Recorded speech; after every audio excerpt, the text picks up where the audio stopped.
اللہ پاک نے حضرت آدم علیہ السلام کو بغیر ماں باپ کے مٹی سے پیدا فرمایا۔ آپ کی پیدائش کا واقعہ کچھ یوں ہے کہ اللہ پاک نے حضرت جبرائیل علیہ السلام کو حکم ارشاد فرمایا کہ زمین سے ایک مٹھی مٹی اٹھا کر لاؤ۔ حضرت جبرائیل علیہ السلام نے زمین سے مٹھی اٹھانی چاہی تو زمین نے اس کا سبب پوچھا تو آپ نے سارا واقعہ بیان کر دیا۔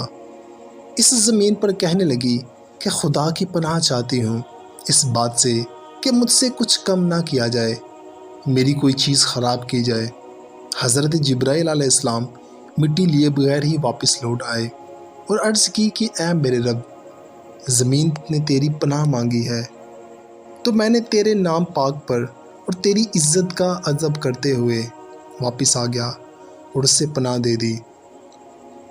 پھر اللہ پاک نے حضرت میکائیل علیہ السلام کو بھیجا تو انہوں نے بھی اسے پناہ دے دی اور بارگاہ الہی میں وہی عرض کی جو حضرت جبرائیل علیہ السلام نے کی تھی۔ پھر اللہ پاک نے حضرت اسرافیل علیہ السلام کو بھیجا تو وہ بھی اسی طرح واپس آ گئے۔ پھر اللہ تعالیٰ نے حضرت اسرائیل علیہ السلام کو بھیجا۔ جب زمین نے ان سے پناہ مانگی تو انہوں نے فرمایا، میں اس بات سے اللہ پاک کی پناہ مانگتا ہوں کہ اس کے حکم پر عمل کیے بغیر واپس چلا جاؤں۔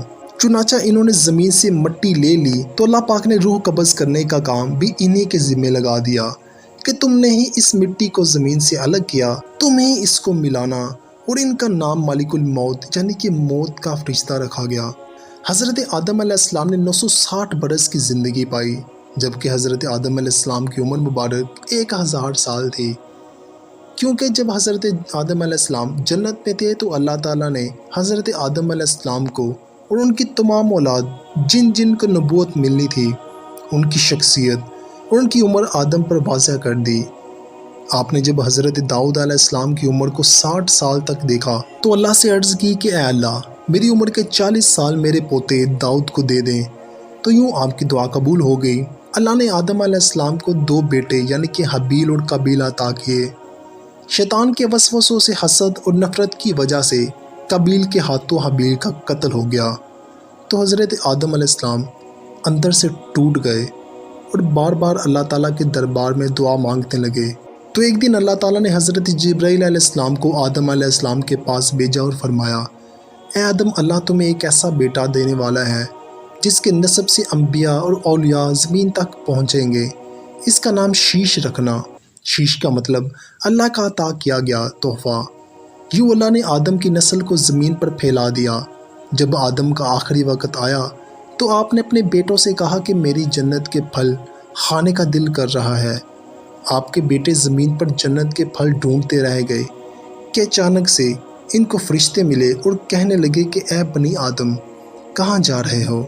تو انہوں نے کہا کہ ہم اپنے باپا آدم کے لیے جنت کے پھل ڈھونڈ رہے ہیں۔ ان فرشتوں نے کہا کہ جاؤ، تمہارے والد چند دنوں کے مہمان ہیں۔ آپ کے تمام فرزند دوڑتے دوڑتے آپ تک آ پہنچے تو آدم بستر بیماری پر اللہ تعالیٰ کا ذکر کر رہے تھے۔ بس اتنے میں موت کا فرشتہ آ پہنچا۔ جیسے ہی بی بی حوا نے موت کے فرشتے کو دیکھا تو حضرت آدم علیہ السلام سے لپٹ پڑیں، میں اپنے شوہر کو اپنے سے جدا نہیں کروں گی۔ اللہ کے نبی حضرت آدم علیہ السلام نے فرمایا، اے حوا، مجھ سے دور ہٹ جاؤ، ایک مرتبہ پہلے بھی تیری وجہ سے جنت سے نکالا گیا ہوں، آج اللہ اور اس کے فرشتے درمیان تم حائل مت ہونا۔ آپ ان فرشتوں سے مخاطب ہو کر کہنے لگے، اے فرشتہ موت، کیا بھول تو نہیں گئے؟